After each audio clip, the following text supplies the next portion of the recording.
ஒவ்வொரு நாளும் ஏதாவது ஒரு கனி வகையை வந்து தங்களுடைய தினசரி உணவில் ஒரு ஒரு பகுதியாக எடுத்துக்கொள்ளணும். அதாவது நம்ம சாதாரணமாக எடுத்தோன்னா 3 வேளை சாப்பிடக்கூடிய பழக்கம் இருக்கிறவங்களுக்கு காலை உணவு, மதிய உணவு, இரவு உணவு சாப்பிட்றோம். மாலையில் சிலர் சிற்றுண்டியாக சாப்பிட்றோம். இந்த 3 வகை வேளை சாப்பிடக்கூடிய உணவுகளில் ஏதாவது ஒரு வேளையில் ஒரு போர்ஷன் பாதி உணவு வந்து பழங்களாக இருக்க வேண்டும்.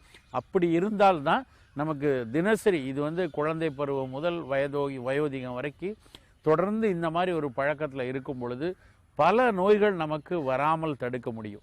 இன்றைக்கி வந்து என்ன சொல்கிறோன்னா, திரும்ப திரும்ப prevention is better than cure அப்படின்னு சொல்கிறாங்க. அதாவது நோய் வராமல் தடுப்பதற்கு தான் அத்தனை முயற்சிகளும் இருக்குது.